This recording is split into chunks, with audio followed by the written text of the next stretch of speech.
Old-style yoga studies, why one should learn yoga as of Indian origin.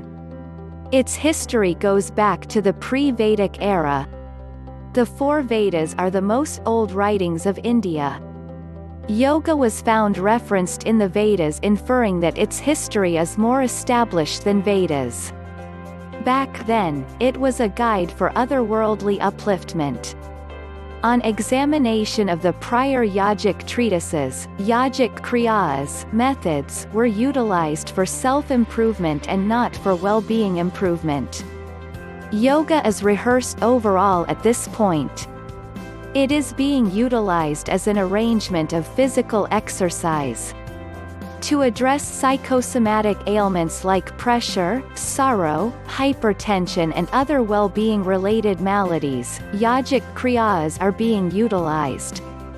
While classifying the sites, we discover yoga being a subclassification under the classification of health and fitness.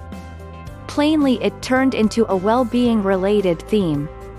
In any case, it's anything but a well-being related subject. Its measurement is more. To comprehend that measurement and to get the most extreme advantages of yogic kriyas, one ought to take in it from the point of view of antiquated yoga treatises. For this very reason, one ought to learn old-style yoga treatises. Yoga was educated by gurus of old India without tolerating any thought or with a pitiful thought which was moderate to understudies of those occasions. A sum moderate to the understudy was acknowledged by gurus. The sum or guru thachana, the sum given by the understudy, was chosen by the understudy and not by gurus. Cash was not the rationale back then. The arrangement of guru-sisya, teacher-supporter, has been messed with now. It has turned into a worthwhile business these days.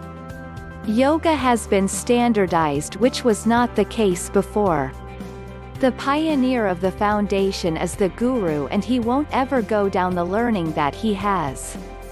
He will utilize a few educators who have the fractional authority of the subject. So the understudies won't get the full learning. Thus the genuine learning has been snooty with somebody who won't move it down for reasons unknown or other. The root of any yoga will be yoga treatises. The cutting-edge guru select one or a portion of the procedures from the antiquated yogic treatises and adjust marginally and give another name. He will utilize that name for a patent. This is the way there are such a large number of yoga brands accessible, thus numerous organizations are promoting those brands. The information has a place with the sages of the yesteryear, and the yoga establishments are selling it as their item. On the off chance that you are prepared to put a few endeavors to pick up that information through learning of those treatises of antiquated time, you can well maintain a strategic distance from these go-betweens. No contemporary guru get his insight from his very own exploration.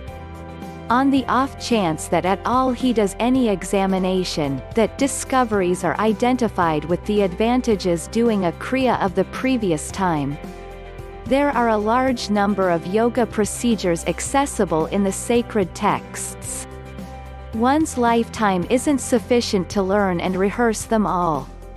By learning them through sacred writings, we could get them, distinguish them with the yoga brands accessible, and practice a couple of them which are appropriate for us. Henceforth the investigation of the sacred texts is required for anyone who is making arrangements for yoga practice. Presently we unmistakably realize that the investigation of yogic sacred writings will give us two significant advantages. We can comprehend yoga in a more extensive measurement to get thorough advantages. We gain yoga straightforwardly from sacred writings without agents.